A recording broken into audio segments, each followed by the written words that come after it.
Hey lovely people, have a beautiful day. Welcome back to our channel అందాల లోగిలి. ఈరోజు నేను మీకు వినిపించబోయే కథ పరిష్కృతి. రచించిన వారు డాక్టర్ ఎండమూరి సత్య కమలేంద్రనాథ్ గారు. ఇక కథలోకి వెళ్తే, అసుర సంధ్య వేళ ఆకాశం మేఘావృతమయ్యి ఉంది. గుడిసెలో నుండి నడవలేక కష్టపడుతూ నెమ్మదిగా బయటికి వచ్చి తూలి పడబోయాడు రామారావు. అంత ధీమాతో వెళ్ళవద్దన్నానా? ఎంతైనా నీ మొండితనం నీదే. వయస్సు మీరుతోంది. మనస్సు ఎంత కుర్రతనంగా ఆలోచించినా శరీరం ముడతలు పడుతూనే ఉంటుంది, గుర్తుంచుకో. అయినా పైన మబ్బులు కమ్ముతూ ఉంటే ఆరు బయట కూర్చోవలసిన అవసరం ఉందా అంటూ నులక మంచం తెచ్చి బయట ఖాళీ స్థలంలో వేసింది లక్ష్మి. ఈ మబ్బులకే భయపడితే ఎలా లక్ష్మి? మన జీవితంలోని మబ్బుల కంటే ఎక్కువ ఏమిటి? కాస్త వర్షం కురిస్తే అవి పోతాయి. కానీ ఎప్పటికైనా మన జీవితాలలో మబ్బులు పోయి నీలాకాశం కనిపిస్తుందంటావా? మబ్బులు పోవటం అని వ్యంగ్యంగా నవ్వి, ఆశకు అంతు ఉండాలి అంటూ గుడిసెలోకి వెళ్ళిపోయింది లక్ష్మి. కాస్త ప్రయాసతో నులక మంచం మీద కూర్చున్నాడు రామారావు. లక్ష్మి చదువుకున్నది 10వ తరగతే, కానీ ఆ తర్వాత వారిని వీరిని అడిగి ఎన్నో పుస్తకాలు చదివారు. జన్మకు తల్లిదండ్రులు పునాది వేస్తే అనుభవాలు జీవితానికి పునాది వేశాయి. ఎవరు ఏం చెప్పినా వినేవారు, నేర్చుకునేవారు. అసుర సంధ్యని చీకటి కమ్ముకుంటోంది. మేఘాలు పలచనపడి ఆకాశంలో నదీ ప్రవాహంలా మరో మజిలీ వైపు సాగిపోతున్నాయి. అక్కడక్కడ నీలాకాశం తొంగి చూస్తోంది. ఏం రామయ్య, ఎలా ఉన్నావు? ఈ మధ్య నీకు ఒంట్లో బాగా లేదని తెలిసింది. కులాసాగా ఉన్నావా? అడిగాడు వేణుగోపాలరావు. ఆయన గుడిసె పక్కనే ఉన్న అపార్ట్మెంట్లో ఉంటాడు వేణుగోపాలరావు. పర్లేదు బావయ్య, మీ అందరి ఆశీస్సులు ఉన్నాయి కదా. పిల్లలు వచ్చారా చూడటానికి? అడిగాడు. రేపు మాపు వస్తారని అనుకుంటున్నాను అన్నాడు రామయ్య, పిల్లల్ని ఆయన ముందు కించపరచలేక. వేణుగోపాలరావు నిష్క్రమించగానే వారిద్దరి సంభాషణ విన్న లక్ష్మి గుడిసెలో నుంచి బయటికి వచ్చి, ఆయనతో ఏం చెప్తున్నావు? పిల్లలు వస్తారనా? పిల్లలు వస్తారని, వాళ్ళు నిన్ను ఉద్ధరిస్తారని ఇంకా అనుకుంటున్నావా? అడ్డాల నాడు బిడ్డలు కానీ గెడ్డాలు వచ్చిన తర్వాత బిడ్డలా? అంది అసహనంగా. అది కాదే లక్ష్మి, ఎంత కష్టపడ్డాం. మనం తిన్నా తినకపోయినా వాళ్ళకి చేయగలిగినంత చేశాం. ఈరోజు వాళ్ళు అలా వాళ్ళ కాళ్ళ మీద నిలబడగలిగారంటే అది మన కష్టం ఫలితం కాదంటావా అన్నాడు. పిల్లల్ని కన్న తర్వాత వాళ్ళకి తిండి పెట్టడం, చదివించటం మన బాధ్యత. అంతేకాని మనం చేశాం కాబట్టి వాళ్ళు మనకు కృతజ్ఞులై ఉండాలంటే అది వ్యాపారం. సంవత్సరాల తరబడి గుడిసెలో చూరులో చూస్తూనే ఉన్నాం కదా. గుడ్లు పొదిగి పిల్లలు కాగానే తల్లి ఆహారం తెచ్చి నోట్లో నోరు పెట్టి మరీ తినిపిస్తుంది. వాటికి కాస్త రెక్కలు రాగానే వెనక ముందు ఆలోచించకుండా వాటిని బయటకు తరిమేస్తుంది. కింద వరకు ఎగిరాయా, కింద పడ్డాయా అని ఆలోచించవు. అవి ఏం తీరానికో ఎగిరిపోతాయి, తల్లిదండ్రుల్ని మర్చిపోతాయి అంది లక్ష్మి. నువ్వు చెప్పేది నిజమే. అవి జంతువులు, వాటికి భవబంధాలు ఉండవు. మనం మానవులం, మనకి వివేకము, విచక్షణ, ప్రేమానుబంధాలు ఉంటాయి. వయస్సు పెరిగిన తర్వాత కాలు కుంటిదైనా కన్ను గుడ్డిదైనా పిల్లల మీద ఆధారపడతాం. చిన్నప్పుడు గోరుముద్దలు తినిపించి బుజ్జగించి కడుపులు నిండేలా చూస్తాము. నాకు ఇన్ని సంవత్సరాల తర్వాత కూడా చిలిపి అల్లర్లు, ఆటలు గుర్తుకు వస్తూనే ఉన్నాయి. అవన్నీ వాళ్ళు మర్చిపోవచ్చు, కానీ నువ్వు 9 నెలలు భారం మోసిన కన్న తల్లివి. కన్న తల్లి ప్రేమను మించింది మరొకటి ప్రపంచంలో లేదంటారు. ఆ విషయం నీకు తెలియదా అన్నాడు. నేను తల్లినే, కానీ పిల్లల స్వార్థం ముందు కన్న తల్లి ప్రేమ ముసుగేసుకుని నిద్రపోయింది. ఎన్ని రాత్రిళ్ళు పగళ్ళు మనం తిండిని త్యాగం చేశాం. వాళ్ళు మనల్ని ఉద్ధరిస్తారని కాదు, కనీసం అవసాన దశలో ఒక దరికి చేరుస్తారని. కానీ ఏం లాభం? వాళ్ళ స్వార్థం ముందు మన ప్రేమ, అభిమానం పిపిలీకాల్ లాంటివి. అందుకే వాళ్ళని గురించి ఆలోచించడం మానేసి మనం మన జీవిత చరమాంకంలో మనం ఎలా గడపాలో నిర్ణయించుకుంటే మంచిది. నువ్వన్నట్లు నేను తల్లినే, కానీ పిల్లల స్వార్థం ముందు తల్లి ప్రేమ ముసుగేసుకుని నిద్రపోయింది అంటూ విసవిస నడిచి వెళ్ళిపోయింది. సుబ్బారావు రోడ్డు మీద నిలబడి గుడిసె వైపు చూశాడు. 6 సంవత్సరాల క్రితం వచ్చినప్పటికీ ఇప్పటికీ చుట్టుపక్కల ఊహకందని మార్పు కనిపిస్తోంది. సుమారు 100 గజాల స్థలం రేపో మాపో కూలిపోవడానికి, ఉధృతమైన గాలులు వీస్తే ఎగిరిపోవడానికి సిద్ధంగా ఉన్న గుడిసె. దడిలా నాటిన కంప చెట్లు, ఆకులు రాలిపోయి మనిషి దూరటానికి వీలుగా ఆ కంపలకున్న కంతలు. చుట్టూ ఉన్న ఆకాశ హర్మ్యాల మధ్య దిష్టి చుక్కలా ఉంది ఆ గుడిసె. నువ్వెప్పుడు వచ్చావు? స్వరం వినగానే వెనక్కి తిరిగి చూశాడు సుబ్బారావు. ఎదురుగా తమ్ముడు నారాయణ. ఉదయం నుంచి వెతుకుతూ ఉంటే ఇప్పటికి మన గుడిసె గుర్తుపట్టగలిగాను అన్నాడు సుబ్బారావు. నేను అంతే. ఊరు చాలా మారిపోయింది కదా. నీకెలా తెలిసింది అమ్మ నాన్న కనబడటం లేదని అన్నాడు నారాయణ. మన చిన్నప్పుడు మనతో కలిసి చదువుకునేవాడు రమణ గుర్తున్నాడా? తలూపాడు నారాయణ.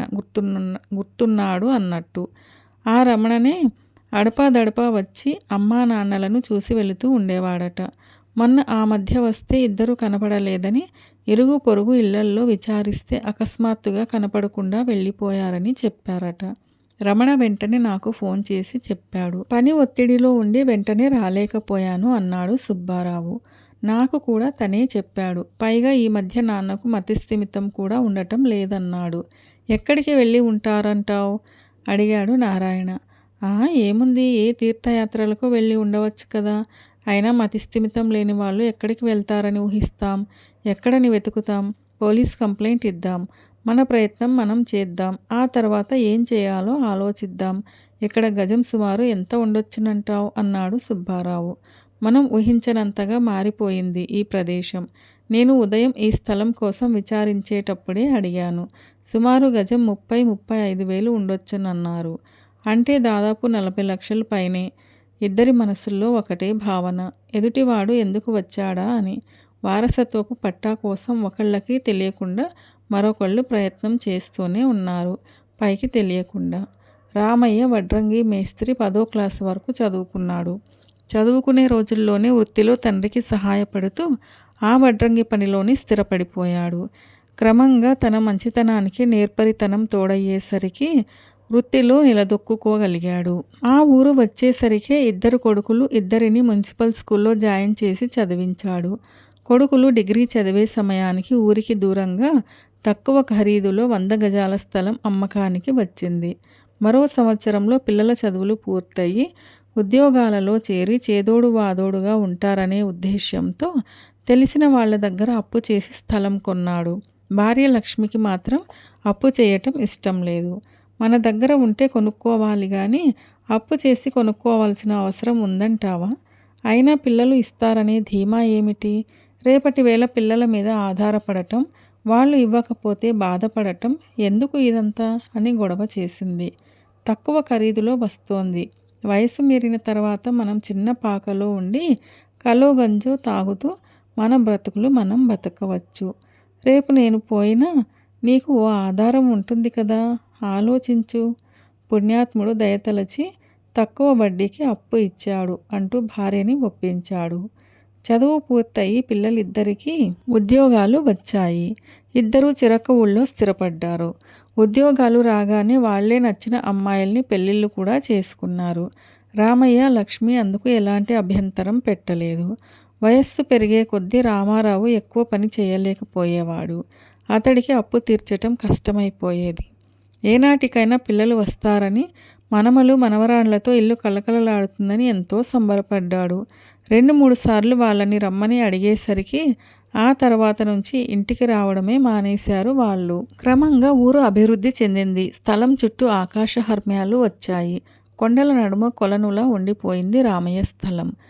పిల్లల్ని అడగటం కంటే తను కూడా కష్టపడి సంపాదించి అప్పు తీర్చడమే మంచిదన్న ఉద్దేశ్యంతో లక్ష్మి పక్కనే ఉన్న ఇళ్లల్లో పనికి కుదిరింది. రామారావు ఆమెను వద్దని వారించాడు. చూడయ్యా, ఆనాడే చెప్పాను, మనం తీర్చుకోగలిగితేనే అప్పు చేయాలని. నువ్వేమో పిల్లల మీద ఆధారపడ్డావు. అయినా సమయం మించిపోలేదు. నా రెక్కల్లో ఇంకా బలం ఉంది. కష్టపడి త్వరగా అప్పు తీర్చేద్దాం అని దృఢ సంకల్పంతో పనిచేసింది. అప్పు తీరిపోయింది. రామారావు శరీరం వయస్సుకు మించిన స్థాయిలో పటుత్వం కోల్పోవడం మొదలైంది. చిన్నప్పటి నుంచి కాయ కష్టం, పిల్లల చదువులతో శ్రమ, శారీరక మానసిక ఒత్తిడి రామారావు మీద మరింత ప్రభావం చూపాయి. ఒకరోజు తెల్లవారుజామున ఏడుపు ఎక్కిళ్ళు వినపడేసరికి లక్ష్మి లేచి చూసేసరికి రామయ్య మంచంలో పడుకుని ఏడుస్తున్నాడు. ఎందుకో అర్థం కాలేదు. దగ్గరకు వెళ్ళి ఏమైంది రామయ్య అంది తల నిమురుతూ. లక్ష్మి, నాకు ఏదో అయిపోతోంది. ఎంత ప్రయత్నం చేసినా కుడికాలు చెయ్యి కదులుతున్నట్టు లేదు. గాలిలో తేలిపోతున్నట్లుగా ఉన్నాయి. పక్షవాతం వచ్చిందేమో. నాకేదైనా అయితే నువ్వు నువ్వు అంటూ బోరుమన్నాడు. లక్ష్మి స్థాణువులా నిలబడిపోయింది. కాసేపటికి తేరుకుని తను పనిచేస్తున్న ఇంట్లో మనుష్యుల సహాయంతో రామయ్యను తీసుకెళ్లి ప్రభుత్వ ఆసుపత్రిలో చేర్చింది. ఒకవైపు ఇళ్లల్లో పనులు, మరోవైపు భర్త అనారోగ్యం. అయినా ధైర్యంగా నిలబడి ఆ ఒత్తిడిని, ఆ పరిస్థితులను ఎదుర్కొంది లక్ష్మి. రామారావు ఒత్తిడి మీద పిల్లలకి కబురు చేసింది. పిల్లలు రాలేదు. కాలు చెయ్యి ఆడుతున్నప్పుడు కబురు చేస్తేనే వచ్చి 6 సంవత్సరాలయింది. ఈ స్థితిలో వస్తే తల్లిదండ్రుల భారం వహించాలి. వాళ్ళ బాధ్యత నెత్తిన వేసుకోవాలనే ఉద్దేశంతో వాళ్ళు రారనే విషయం లక్ష్మికి అర్థమైంది. ఏం జరిగినా తనే ఎదుర్కోవాలని నిర్ణయం తీసుకుంది. క్రమేపీ రామారావు కోలుకుని నడవగలిగే స్థితికి వచ్చాడు. గంగా నదీ తీరం, పౌర్ణమి, నీలాకాశంలో మెరిసే చంద్రుడి కిరణాలు చూసేవాళ్ల మనస్సుకి ఉదారంగా ఎనలేని హాయినిస్తున్నాయి. భార్యాభర్తలిద్దరూ గంగా తీరంలో నడుస్తున్నారు. ఆ ఇద్దరి నీడలు ఒకదాని మీద ఒకటి పడి ఒకటిగానే కనిపిస్తున్నాయి. గంగా నదీ ప్రవాహపు పిల్లతెరల అలల ప్రశాంతత చాలా హాయిగా ఉంది ఆ ఇద్దరికి. భర్త మధ్య మధ్యలో నడుస్తూ తూలి పడబోతుంటే భార్య చేతి ఆసరా ఇస్తోంది. నువ్వు తీసుకున్న నిర్ణయం వెనుక ఎంత మానసిక క్షోభని అనుభవించి ఉంటావో కదా అన్నాడు రామయ్య భార్య భుజం మీద చేయి వేసి నడుస్తూ. కొన్ని నిర్ణయాలు కఠినంగా ఉన్నా తీసుకోక తప్పదు. ఆ నిర్ణయం వల్లే మనకి ఇప్పుడు శాంతి లభిస్తోంది. మన జీవితపు ఆఖరి మజిలీ పవిత్ర గంగానది ఒడ్డున కాశీలో ముగుస్తుందని కలలోనైనా అనుకున్నామా? పరిస్థితులు మనకో గమ్యాన్ని చూపించాయి. మనం చేసిన పని మన తర్వాత కూడా ఎంతో మందికి సహాయపడుతుంది. జీవితంలో బాధ్యతలు నెరవేర్చిన తర్వాత భవబంధాల నుండి విముక్తి చెంది తాపత్రయం వీడితేనే మనకు ప్రశాంతత. పిల్లల విషయంలో కూడా అంతే అంటూ తాము ఉంటున్న వృద్ధాశ్రమం వైపు భర్తని తీసుకుని నడిచింది లక్ష్మి. జీవితం నేర్పిన పాఠాల అనుభవాలతో మనస్సులో ఇద్దరికీ ఏ చీకు చింత లేని అలౌకికమైన నిర్వాణ స్థితికి వచ్చారు. సుబ్బారావు, నారాయణ వారసత్వపు పట్టా సాధించారు. స్థలం అమ్మి ఇద్దరు చెరిసగం పంచుకోవాలని అంగీకారానికి వచ్చారు. రిజిస్టర్ ఆఫీసులో దస్తావేజుల కోసం అర్జీ పెట్టుకున్నారు. లక్షల కొద్దీ వస్తుంది కదా అనే ఉద్దేశ్యంతో చాలా డబ్బు ఆఫీసుల్లో లంచాలు ఇచ్చారు. దస్తావేజులు చేతికి వచ్చాయి. ఆఫీసు దాటి బయటకు రాగానే వాటిలో సారాంశం చదివేసరికి అన్నదమ్ములిద్దరికీ కళ్ళు బైర్లు కమ్మాయి. రామయ్య 6 నెలల ముందే ఆ స్థలం అమ్మేశాడు. వీడియోను చివరిదాకా చూసి కథను పూర్తిగా విన్నందుకు ధన్యవాదాలు. ఇలాంటి మరిన్ని మంచి కథల కోసం స్టే ట్యూన్ అందాల లోగిలి. See you all in another video. Till then, keep smiling and be happy.